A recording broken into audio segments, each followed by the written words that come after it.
नबी ने फरमाया कि दुनिया मोमिन के लिए कैद खाना। अरे बोलिए मोमिन के लिए, जोर से बोलो, जल्दी बैठो जल्दी बैठो बाबू, दुनिया मोमिन के लिए क्या है, जोर से बोलो। नबी ने फरमाया कि दुनिया मोमिन के लिए और काफिरों के लिए क्या है, जन्नत। मोमिन के लिए क्या है और काफिरों के लिए। इस हदीस का कई मतलब है। अरे बोलो, एक मतलब तो ये है कि दुनिया मोमिन के लिए कैद खाना, क्या मतलब, और काफिरों के लिए जन्नत। एक मतलब ये है कि मर्दे मोमिन जब तक दुनिया के अंदर है कैद में है, मर्दे मोमिन जब तक दुनिया के अंदर है कैद में है। जैसे मौत आई मर्दे मोमिन आजाद हो गया। अरे बोलो, मर्दे मोमिन जब तक दुनिया में है, जोर से बोलो, कैद में है, और जैसे मौत आई वो क्या हो गया, आजाद। और काफिर जब तक दुनिया में है वो जन्नत में है, लेकिन जैसे मौत आई गिरफ्तार हो गया। क्या हो गया, गिरफ्तार। इधर देखिए, इस हदीस का मतलब यह है कि मोमिन के लिए दुनिया कैद है। कैद क्या मतलब, मतलब यह है मोमिन की शान यह है कि मोमिन जब तक दुनिया में रहे कैदी बन कर रहे, लेकिन जेल का कैदी नहीं, शरीयत का कैदी बन कर रहे। मोमिन खाए तो शरीयत के मुताबिक, पानी पिए तो शरीयत के मुताबिक, मोमिन किसी को देखे तो शरीयत के मुताबिक, मोमिन चले तो शरीयत के मुताबिक, मोमिन जिंदगी गुजारे तो शरीयत के कैद में गुजारे, शरीयत के दायरे में गुजारे। मोमिन आजाद नहीं बल्कि शरीयत का कैदी है, अपने नबी का गुलाम है। तो मोमिन जब तक दुनिया में है शरीयत के कैद में है, लेकिन जैसे मौत आई वो फौरन आजाद हो गया। क्या हो गया, जोर से बोलो। कौन कहता है कि मोमिन मर गए, अरे जोर से बोलो, कैद से छूटे वो अपने घर गए। मोमिन मरने के बाद सीधे, अरे बोलिए, उनको जन्नत का सामना की, बोलो जन्नत का सामना होता है। अच्छा ये बताइए, मरने के बाद रूह कहां रहती है, अरे बोलो मरने के बाद रूह कहां रहती है, पता है? मरने के बाद रूह कहां रहती है आपको मालूम है? इधर देखिए, दुनिया में जिसका जैसा अमल था, जल्दी बोलिए, दुनिया में जिसका जैसा अमल था, जितना अच्छा अमल था, उसी के मुताबिक उसकी रूहों का मकाम होता है, रूहों की मंजिल, रूहों का ठिकाना होता है। इधर देखिए, जिस मोमिन ने थोड़ी सी नेकी की, इधर देखिए, जिस मोमिन ने कलमा तो पढ़ा नमाज नहीं पढ़ी, तो उसकी रूह कहां रहती है? कब्र पर, परिंदों की शक्ल में। अरे बोलो, खात्मा ईमान पर हुआ लेकिन नमाज नहीं पढ़ता था किस्मत से, तो उसकी रूह कहां रहती है? जल्दी बोलो, कब्र पर परिंदों की शक्ल में रहती है, सब्ज परिंदों की शक्ल में। ये उसकी रूह का ठिकाना है। और अगर दुनिया में रहा, खूब नमाज पढ़ी, अच्छा अमल किया, नेक काम किया, तो उसकी रूह इधर देखिए, आसमान और जमीन के बीच में रहती है।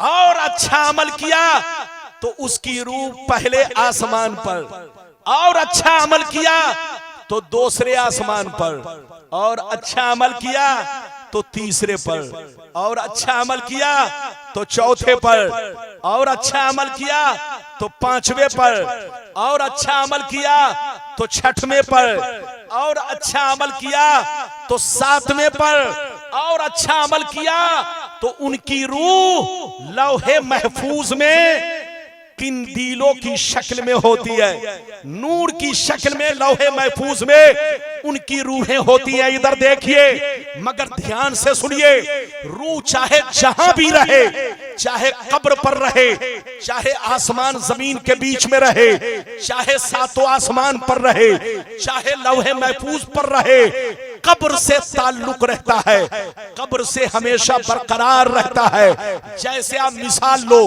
आपका मोबाइल, आपकी सिम झारखंड की है, आप अगर बंबई में भी रहोगे तो इसका कनेक्शन झारखंड से रहेगा। अरे जोर से बोलो, आप कहीं भी रहोगे तो इसका कनेक्शन झारखंड से रहेगा। तो सिम को आप देख रहे हैं, इधर देखिए, मर्द मोमिन की रूह चाहे जहां भी रहे मगर कब्र से रिश्ता हमेशा बरकरार रहता है। आप सलाम करते हो, वो आपके सलाम को सुनते भी है, जवाब भी देते हैं। आप कब्रिस्तान के रास्ते से गुजरते हो तो आपको देखते भी हैं, आपके सलाम का इंतजार भी करते हैं। आप रास्ते से गुजरते हो तो आपके चलने की आवाज भी सुनते हैं और आपको पहचानते भी है।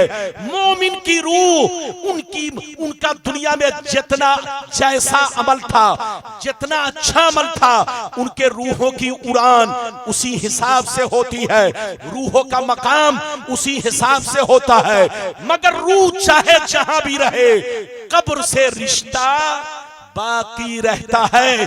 आप जाओगे कब्र पर, फातिहा पढ़ोगे, कुरान पढ़ोगे, अम्मी आपको पहचान लेगी, कहेगी उनकी रूह मचलेगी। पैगंबर फरमाते हैं, जब कब्र पर ऐसा आदमी पहुंचता है जिसको मरने वाला दुनिया में ज्यादा चाहता था, तो नबी फरमाते हैं जैसे वो कब्र पर पहुंचता है तो उसकी रूह मचलने लगती है। याद रखिए, माँ अपनी औलाद को ज्यादा चाहती है। जब तक बेटा माँ बाप की कब्र पर जाता है, जब जब जाता है, माँ बाप की रूहें मचलती हैं और उनके लिए कब्र के अंदर दुआएं करती है। इसलिए ऐ हमारे बच्चों, जहां रहो माँ बाप की खिदमत करो।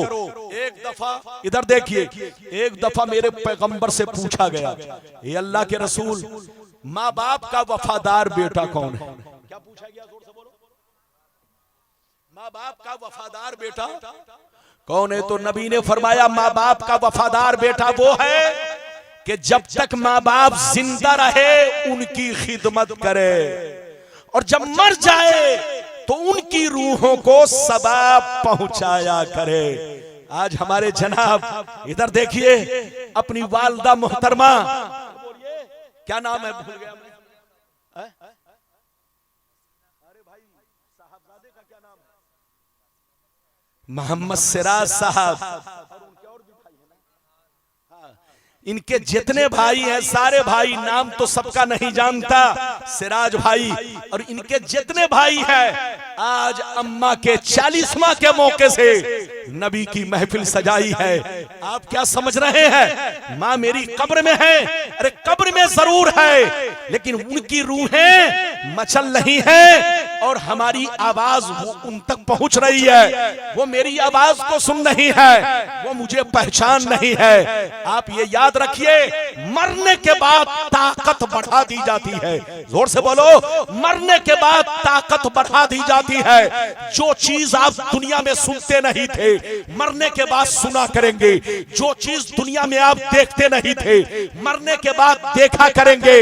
मरने वाले की ताकत इतनी बढ़ जाती है कि अमेरिका में क्या हो रहा है वो देखते भी हैं, सुनते भी हैं। जापान में क्या हो रहा है वो देखते भी हैं, सुनते भी है। आपको कुछ खबर नहीं है कि दुनिया में क्या होने वाला है, लेकिन मरने वाले को सब खबर मिल जाती है। तो मरने के बाद ताकत घटती नहीं बल्कि जोर से बोलो बढ़ जाती है। आप कब्रिस्तान के रास्ते से गुजरते हैं, आप कब्रिस्तान वालों को देखते हैं? नहीं देखते। अरे बोलो, आप देखते हैं? नहीं देखते। हम नहीं देखते, हमारे उलमा नहीं देखते, लेकिन कब्रिस्तान वाले आपको देखते भी हैं, पहचानते भी हैं, आपके सलाम का जवाब भी देते हैं। जहां रहिए मुसलमान बनकर रहिए, जहां रहिए अच्छा काम कीजिए। वो काम मत कीजिए कि दुनिया आप पर उंगली उठाए। एक की गलती से सब बदनाम होता है। वो काम मत करो कि मुसलमान बदनाम हो। वो काम करो कि दुनिया तुम्हें इज्जत की नजर से देखे। शराब जुआ सट्टा से दूर रहो, चोरी डकैती से दूर रहो, गलत कामों से दूर रहो, अल्लाह से सच्ची मोहब्बत करो, अपने नबी के रास्ते पर चलो, इसी में कामयाबी है। इजाजत दीजिए तो मैं 15 से 20 मिनट और बोल दूं ताकि कुछ वादा पूरा हो जाए। घबराए तो नहीं है? अरे बोलो, घबराए तो नहीं है? आप बताइए, आप जिस रंग में बैठे हुए हैं, इस रंग में दूसरा आदमी होता नहीं बोलता, लेकिन गुलाम रब्बानी का ये हौसला है कि आपके सामने खिताब कर रहा है। बैठिए जनाब, आपका नाम तो भूल ही गए, सिराज भाई। ये देखिए सिराज भाई असल ये है, इधर देखिए, इन्होंने माशाअल्लाह पूरे इलाके के जितने उलमा है सब सिराज भाई को जानते हैं। सिराज का माना चिराग, सिराज का माना, और यकीनी बात है चिराग की रोशनी तो सबको मिलेगी। सिराज साहब ने अपने अम्मा की रूह को खुश करने के लिए ये काम किया है। इधर देखिए, अब मैं आपको वो हदीस सुनाना चाहता हूं कि कब्र पर अजान देना कैसा है, और कब्र पर, जोर से बोलो, कुरान पढ़ने से और कब्र की जियारत करने से बोलो क्या फायदा होता है। और ये भी बताना चाहूंगा, इधर देखिए, ये भी बताना चाहूंगा कि हाँ बिल्कुल अदब से बैठिए, जितनी चीजों का मैंने वादा किया है आपसे चंद मिनट में जल्दी जल्दी ये सारी बातें आपसे बताऊंगा। अगर वो हदीस सुनना चाहते हैं कि कब्र पर, इधर देखिए, अजान देना कैसा है और अजान से मय्यत को क्या फायदा पहुंचता है, तो मैं हदीस सुनाता हूं। सारा मजमा अगर हदीस सुनना चाहता है तो चचा मियां थोड़ी देर और बर्दाश्त कर ले। अदब से बोलिए सुभान अल्लाह, और जोर से बोलिए सुभान अल्लाह, और जोर से बोलिए सुभान। कोई और बात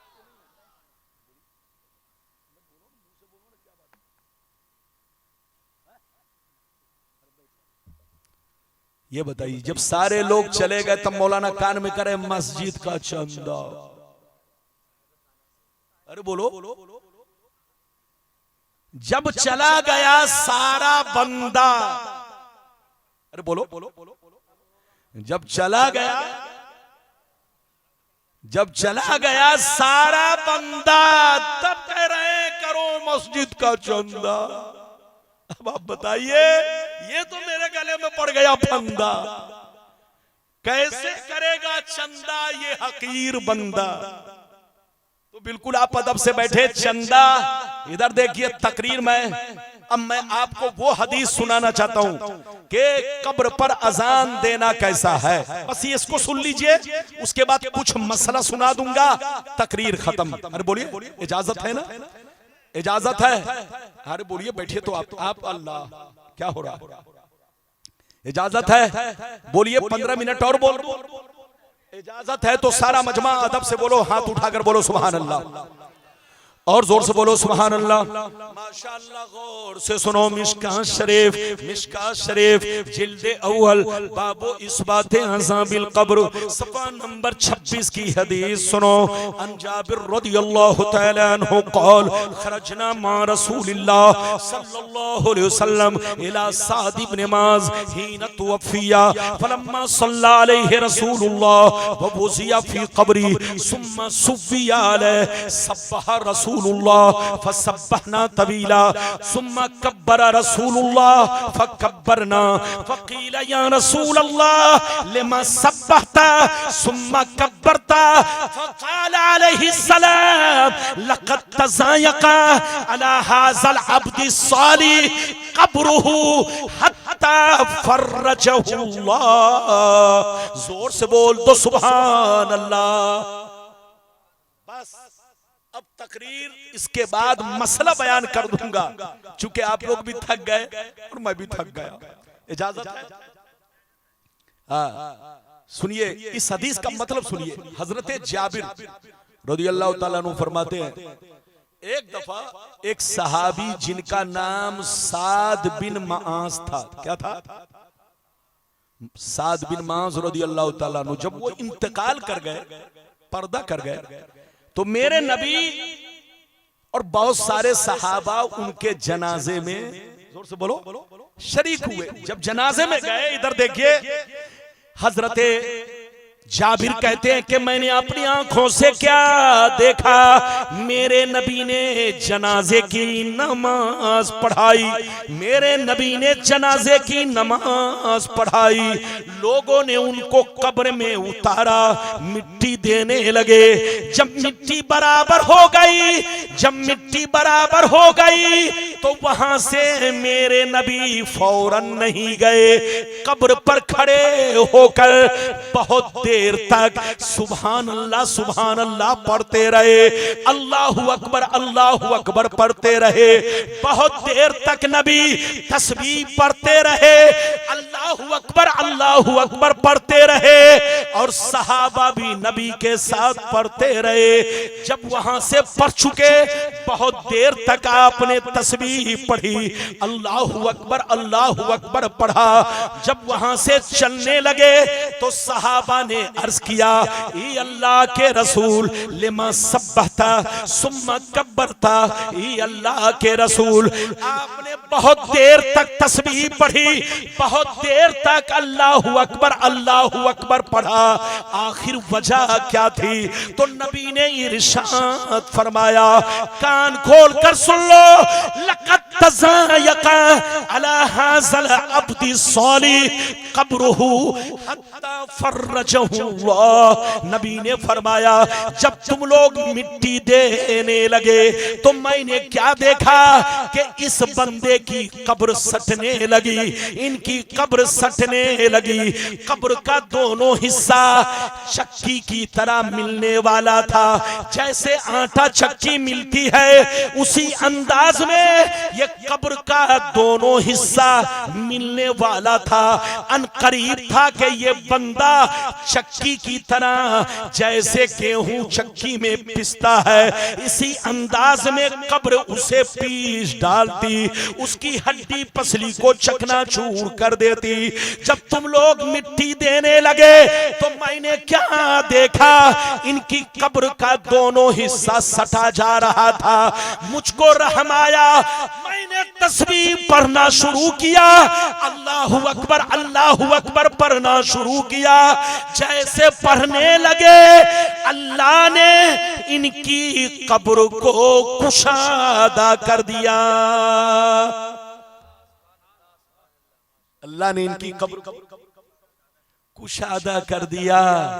इधर देखिए इस हदीस से, अच्छा ये बताइए नबी ने कब्र पर क्या पढ़ा? अरे बोलो, बहुत देर तक बोलो तस्बीह पढ़ी। तस्बीह का मतलब जल्दी बोलो, सुभान अल्लाह, अल्हम्दुलिल्लाह, अल्लाहु अकबर।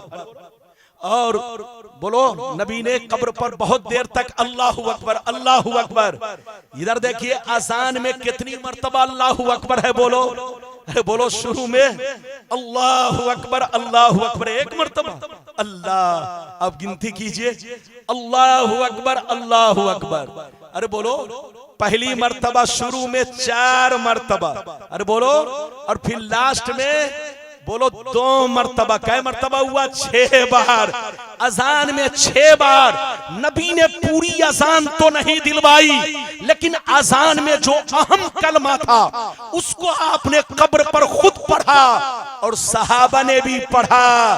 अगर कब्र पर बोलो, अगर कब्र पर अल्लाहु अकबर कहना, अजान देना, अजान में तो अल्लाहु अकबर। अरे बोलो ला इलाहा इल्लल्लाह, नबी का नाम, अल्लाह का नाम। तो मेरी तरफ देखो, अगर कब्र पर जो हम लोग अजान देते हैं, इधर देखिए, अगर कब्र पर अल्लाहु अकबर कहना अगर जायज नहीं होता तो नबी कभी ऐसा नहीं करते, सहाबा भी नहीं करते।